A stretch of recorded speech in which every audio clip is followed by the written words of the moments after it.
Elles pensaient aller à une fête, mais n'en sont jamais revenues. Les histoires de Plovdiv. Mireille était la fille que tout le monde voulait être, belle, riche et toujours entourée d'amis. À l'université, elle était la fille rêvée de tous les garçons. Elle se distinguait par ses vêtements luxueux, la voiture élégante qu'elle conduisait et cette impression qu'elle ne manquait jamais de rien, ce qui faisait d'elle l'objet de toutes les jalousies. Mais ce qui la rendait encore plus intrigante, c'était le mystère qui l'entourait. Personne ne savait d'où elle venait. Elle ne parlait jamais de sa famille, ne révélait que très peu de choses sur elle-même, et pourtant, elle n'hésitait jamais à gâter ses amis avec des cadeaux ou à payer des sorties extravagantes. Mireille partageait sa chambre avec 2 filles, Alice et Sophie, 2 amies très proches depuis leur entrée à l'université. Alice était la sérieuse du groupe, toujours prudente et réfléchie, tandis que Sophie était vive et facile à vivre. Bien qu'elles soient toutes dans des départements différents, elles étaient très proches, passant la plupart de leurs soirées dans leur chambre à rire et discuter jusqu'à tard dans la nuit. Mais Mireille n'était pas seulement proche de ses colocataires. Elle avait aussi 2 autres amies dans son département d'histoire, Rolande et Lina. Rolande était discrète mais brillante, une fille qui savait toujours comment rester dans les bonnes grâces des gens, utilisant son intelligence pour obtenir ce qu'elle voulait, si possible à trahir ses amis. Lina, en revanche, était magnifique. Tout le monde remarquait sa beauté, mais elle cachait un secret. Même si elle souriait toujours et prétendait être heureuse pour Mireille, au fond, Lina rêvait d'être aussi célèbre et riche qu'elle. Elle était prête à tout pour avoir cette vie, même à coucher avec des hommes. Un soir, Mireille revint d'un voyage de son village inhabituellement excitée. « Les filles, vous n'allez pas y croire ?» dit-elle en rassemblant ses amies dans leur chambre. « Mon père ouvre une nouvelle station-service dans notre village et il organise une énorme fête pour célébrer. Ça va être gigantesque. Des politiciens, des influenceurs, des célébrités, toute personne importante sera là. » Sophie et Alice échangèrent des regards enthousiastes. C'était la première fois que Mireille parlait de sa famille, encore moins les invitait à rencontrer ses parents. « Ce n'est pas tout, » continua Mireille, sa voix débordant d'excitation. « Mon père a dit qu'il donnerait une grosse somme d'argent à chacune de mes amies qui viendra. De quoi changer votre vie. » Le cœur d'Alice se serra, rempli de soupçons. Pourquoi maintenant? Pourquoi cette invitation soudaine? « Je vais devoir demander à mes parents d'abord, » dit-elle prudemment. Le visage de Mireille changea, l'espace d'un instant. « Oh, ce n'est pas nécessaire, » répondit-elle rapidement. « D'ailleurs, l'invitation n'est valable que pour 3 personnes.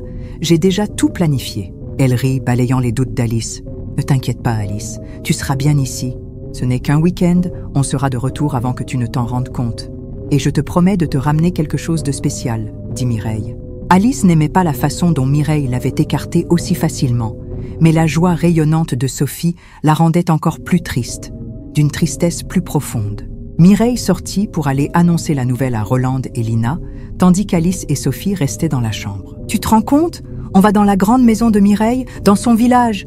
s'exclama-t-elle, les yeux brillants.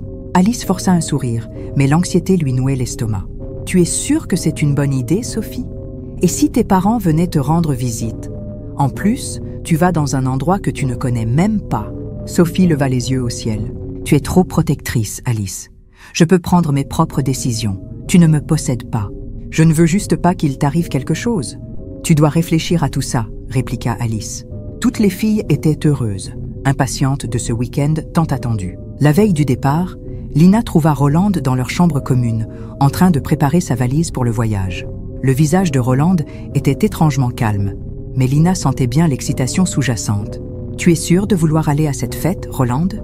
Rolande arrêta de plier ses vêtements et leva les yeux, les sourcils légèrement froncés. « Bien sûr. Pourquoi je ne le serais pas? Mireille nous promet beaucoup.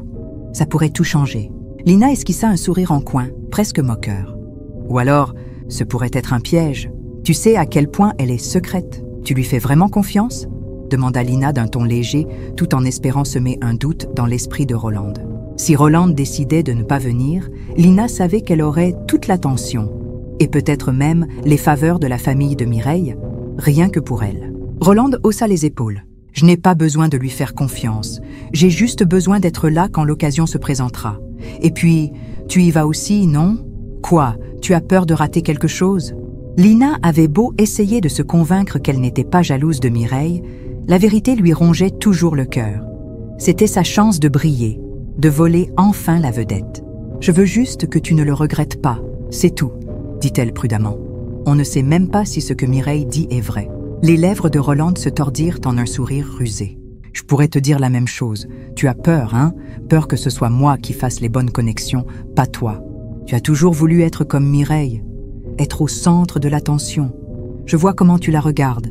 Tu crois que cette fête est ton billet en or, pas vrai? » Lina perdait le contrôle de la conversation, et Rolande voyait clair dans son jeu. « Très bien, mais ne dis pas que je ne t'ai pas prévenu. » Le jeudi matin, le jour du départ, Alice regarda Sophie partir avec Mireille, Rolande et Lina en direction du village. Quelque chose, au fond d'elle, lui criait que tout cela était une mauvaise idée, une très mauvaise idée. Pendant le trajet, Lina admirait les collines et les forêts qui bordaient la route, imaginant la vie qu'elle pourrait avoir si elle faisait les bons contacts à cette fête. Enfin, elles arrivèrent au village de Mireille. Mais au lieu de s'arrêter, Mireille continua de rouler pendant un long moment, s'éloignant des cases et s'enfonçant dans la forêt. Elles atteignirent finalement la maison de Mireille, perdue au cœur des bois. La demeure était immense, bien plus grande que tout ce qu'elles avaient imaginé. Un véritable manoir, entouré d'arbres gigantesques. Les filles restèrent bouche bée en sortant de la voiture. La maison paraissait être la seule construction dans les environs. « Mireille, cet endroit est magnifique !» s'exclama Sophie, les yeux écarquillés. « Je ne savais pas que ta famille était aussi riche », ajouta Rolande, impressionnée. Mireille sourit, mais ses yeux restèrent distants. « Bienvenue !» s'écria une voix grave. Un homme, souriant, enlaça Mireille avec chaleur avant de se tourner vers les autres. « Vous devez être Sophie, Rolande et Lina. Je suis tellement heureux que Mireille vous ait amené ici. » Les filles échangèrent des regards nerveux, mais sa gentillesse les rassura. Elles entrèrent ensemble, conduits par chef Thomas. Le manoir était impeccable, et malgré l'isolement étrange, elles furent impressionnées par le luxe ambiant. Toujours avide de vie fastueuse, Lina ne put s'empêcher de demander « Et la maman de Mireille, elle est où ?» Le visage du chef Thomas s'illumina de fierté. « Ah, elle est à l'étranger, ma chère. Mais ne t'inquiète pas, elle arrivera demain soir avec le conseiller du président, juste à temps pour la fête. Vous la rencontrerez très bientôt. » Les filles sourirent, charmées à l'idée de côtoyer des gens aussi influents. Tout semblait parfait, trop parfait. « Vous voyez, Mireille est ma fille unique, » poursuivit chef Thomas, sa voix s'adoucissant avec affection. « Je l'aime plus que tout au monde, et je me suis assurée qu'elle est tout ce qu'elle désire. C'est pour cela que je lui ai demandé de vous inviter ici, pour que vous puissiez vous amuser, vous détendre avant la grande fête. Je veux que vous vous sentiez comme chez vous. » Elles hochèrent la tête, se sentant peu à peu rassurées. Cet homme semblait sincère. Chef Thomas fit un geste vers deux hommes qui se tenaient silencieusement en retrait. « Juste une petite règle », ajouta chef Thomas d'un ton désinvolte. « Pas de téléphone durant votre séjour. »« Pas de téléphone ?» répéta Lina, un pli soucieux barrant son front. Chef Thomas éclata de rire, agitant la main comme pour balayer ses inquiétudes. « Oui, pas de téléphone. Je veux que vous vous déconnectiez, que vous profitiez vraiment de la beauté du manoir.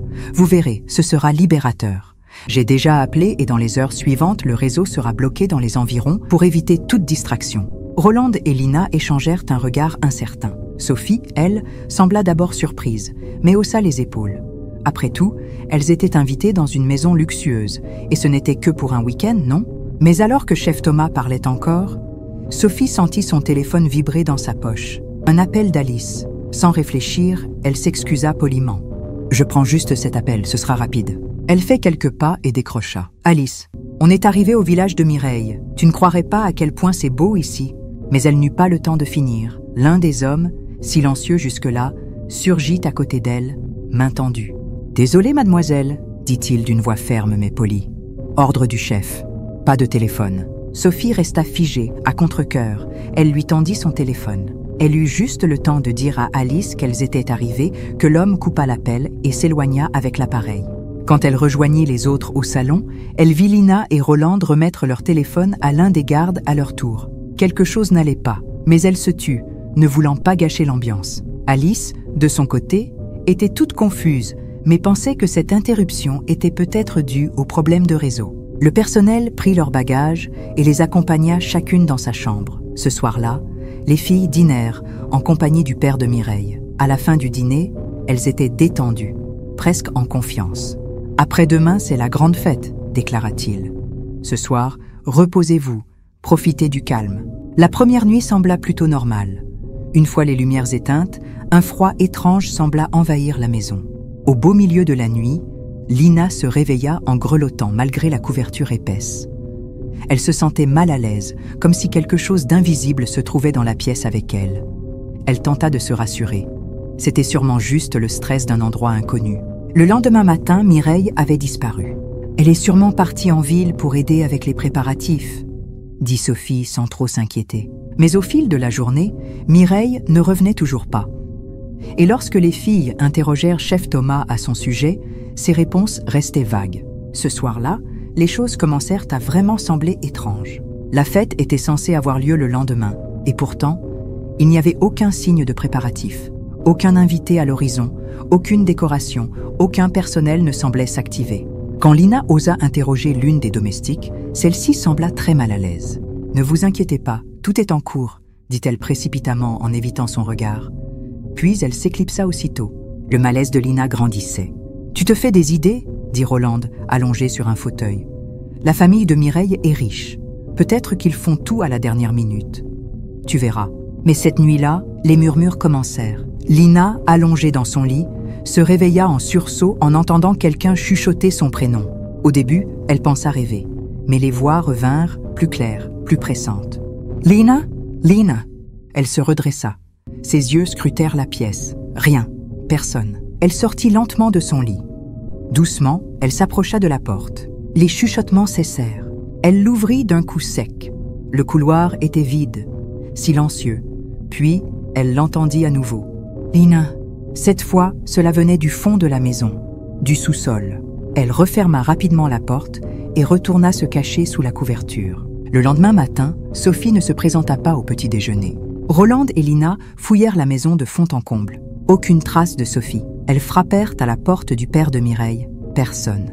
Quand elles finirent par croiser une des domestiques, la femme refusa de les regarder dans les yeux. « Vous devriez partir », murmura-t-elle, la voix tremblante. « Il se passe quelque chose de terrible. Vous n'auriez jamais dû venir. » À cet instant précis, Lina sut que quelque chose clochait. Dans l'après-midi, Mireille réapparut. Mais elle n'était plus la même. Plus de sourire, plus de charme. Juste un regard vide, glacial. Elle ne dit rien de là où elle était allée. Et quand elles lui posèrent des questions sur Sophie, elle les ignora complètement, se contentant de les fixer, les yeux morts. Rolande et Lina décidèrent alors de fuir. Immédiatement, la propriété encerclée par une forêt épaisse et impénétrable. À peine avaient-elles franchi le portail qu'elles entendirent des pas dans leur dos. Le père de Mireille et 3 gardes les suivaient.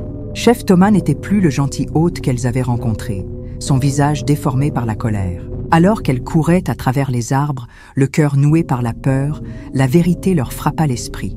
Personne ne viendrait les sauver. Elles n'avaient rien dit à leur famille. Personne ne savait où elles étaient. Les mensonges de Mireille les avaient condamnées. Elles couraient depuis plusieurs minutes, tentant d'échapper à l'ombre du père de Mireille, ce ritualiste aux pas insondables.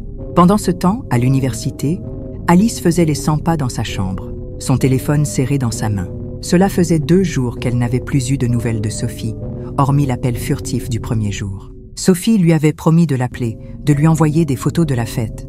Mais rien, pas un message, pas un mot. Hier, les parents de Sophie l'appelaient, inquiets, et Alice n'osait pas leur dire la vérité. Alors, elle mentit. « Elle prépare notre test à venir », leur dit-elle. Elle a éteint son téléphone pour se concentrer. Vous savez comme elle est sérieuse avec ses études. Je suis sûre qu'elle vous appellera après l'examen. Mais à mesure que le 3e jour passait sans aucune nouvelle, une peur sourde lui rongeait les entrailles. Quelque chose n'allait pas, vraiment pas. La culpabilité de son mensonge la rongeait, et le silence devenait insupportable. Les larmes aux yeux, la gorge nouée, elle finit par rappeler les parents de Sophie. « J'ai menti », avoua-t-elle. « Je n'ai plus eu de nouvelles depuis qu'elle est partie au village de Mireille. Quelque chose ne va pas. » La panique gagna aussitôt la famille. Sans perdre une seconde, ils arrivèrent à l'université et se précipitèrent à l'administration pour demander des informations sur Mireille. Il leur fallait une adresse, n'importe quoi qui pourrait les aider à retrouver les filles. Ils furent dirigés dans un bureau. Alice supplia l'administratrice. « S'il vous plaît, nous avons besoin de l'adresse de Mireille Thomas, la fille avec qui Sophie est partie. On n'arrive plus à la joindre et on est vraiment inquiet. » L'administratrice fronça les sourcils, cherchant dans les dossiers. Elle feuilleta quelques pages, tapota sur son clavier, vérifiant les bases de données à la recherche d'une étudiante nommée Mireille Thomas. Les secondes s'étiraient, puis elle releva la tête. Il n'y a aucune étudiante du nom de Mireille Thomas dans notre université. Le cœur d'Alice se serra. Quoi? C'est impossible, elle est avec nous depuis le début de l'année. Elle assiste aux cours, elle vit sur le campus. L'administratrice secoua lentement la tête. Je suis désolée, mais selon nos dossiers, aucune Mireille Thomas n'est inscrite ici. Si elle a prétendu être étudiante, alors ce n'est pas la personne que vous pensiez connaître. Les parents de Sophie se regardèrent, horrifiés. La vérité les frappa de plein fouet. Mireille n'était pas une étudiante. C'était un piège, une prédatrice qui avait utilisé l'amitié comme appât. Devant cette révélation glaçante, la famille comprit qu'il n'y avait plus une seconde à perdre. Ils se rendirent directement à la police, armés de ces informations troublantes. Mais les forces de l'ordre se heurtèrent vite à un obstacle. Mireille n'existait pas officiellement. Aucun dossier, aucune pièce d'identité, aucun contact familial. Rien. Elle était presque un fantôme. « Sophie m'a appelée », dit Alice d'une voix tremblante. « Juste une fois après être arrivée. C'était court. Mais peut-être que vous pouvez retrouver l'emplacement de cet appel ?» Les policiers n'hésitèrent pas. Avec l'aide des opérateurs téléphoniques, ils réussirent à localiser la source de l'appel. Il provenait d'une zone rurale reculée, en périphérie du village supposé de Mireille. C'était leur première piste concrète. Suivant les coordonnées du dernier appel de Sophie, la police se mit en route. La zone indiquée se trouvait en pleine campagne, à l'orée d'une forêt dense. Arrivés sur place, les policiers interrogèrent les habitants du coin. Mais ceux-ci restaient vagues, parlant à voix basse, le regard fuyant. « C'est la terre du chef Thomas », murmura un vieil homme. « Des choses bizarres s'y passent. Des gens disparaissent. » La police comprit qu'il ne s'agissait plus simplement d'une disparition. Il y avait quelque chose de bien plus sombre en jeu. Pendant ce temps, Lina et Rolande couraient encore pour leur vie à travers la forêt. Le poids de ce qui était arrivé à Sophie les écrasait, les paralysait. Le père de Mireille était à leur trousse. Rolande trébucha, tombant à genoux. « J'y arrive plus, je peux plus. » Lina, le souffle court, s'arrêta et se tourna vers elle, les yeux affolés. « Relève-toi, Rolande, on n'a pas le temps, il faut continuer. » Mais Rolande ne bougea pas. Son visage était marqué par la panique. « On ne s'en sortira pas toutes les deux, tu le sais, mais si l'une de nous le distrait, peut-être que l'autre pourra s'enfuir, » dit Rolande. Lina resta figée, sa respiration bloquée. « Se sacrifier? Qui va se sacrifier ?» Rolande esquissa un sourire amer. « Je te sacrifie, » dit-elle. Avant que Lina puisse réagir, Rolande la poussa violemment. Elle tomba en arrière, s'écrasant au sol. Étourdie, choquée, elle la vit courir dans la direction opposée. La trahison comme un coup de poignard profond en plein cœur. Et à cet instant, une ombre apparut entre les arbres. Chef Thomas. Rolande, haletante, n'eut pas le temps de crier. Il surgit devant elle, l'attrapa à la gorge. Il la souleva comme si elle ne pesait rien. Lina, toujours au sol, tremblante, regardait la scène avec horreur, le souffle coupé. Elle vit le corps de Rolande se raidir, puis se relâcher, inerte, jetée au sol comme une poupée désarticulée. Et Lina, rampant à quatre pattes, comprit que cette trahison venait peut-être de lui sauver la vie. Quelques instants passèrent, mais l'angoisse dans le cœur de Lina était étouffante. Elle devait survivre.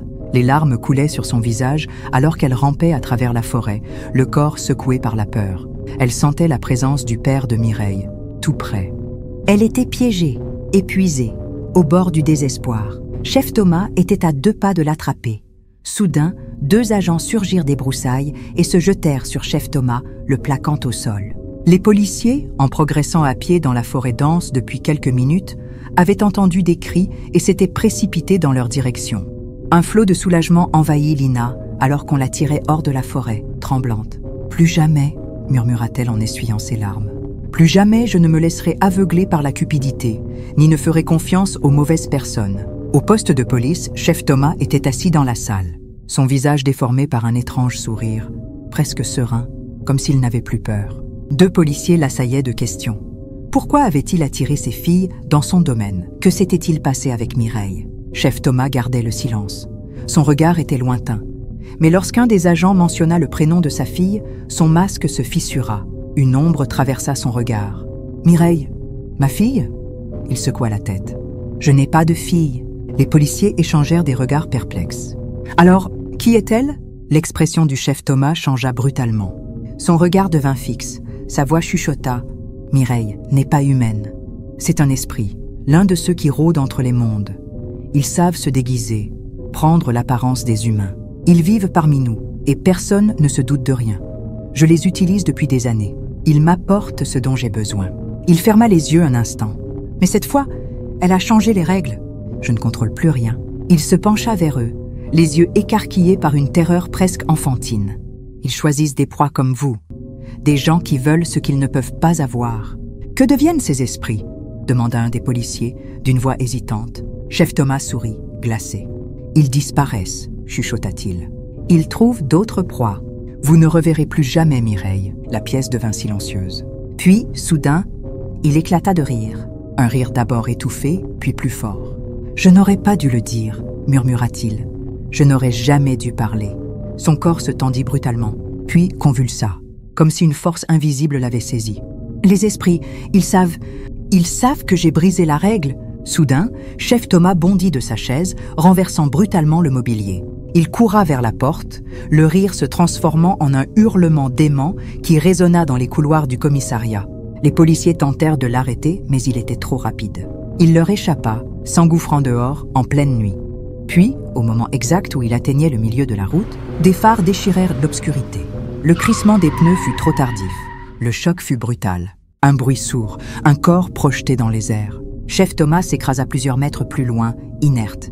Son rire s'était éteint. Les policiers accoururent, mais il était trop tard.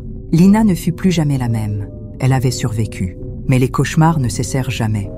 Les murmures restaient invisibles, mais constants. Sophie n'a jamais été retrouvée malgré toutes les fouilles effectuées.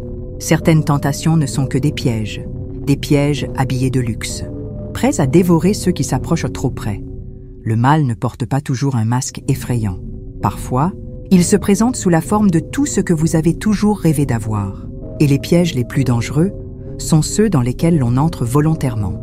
Parfois, les personnes que vous croyez connaître n'ont jamais été humaines. Merci d'avoir suivi cette histoire.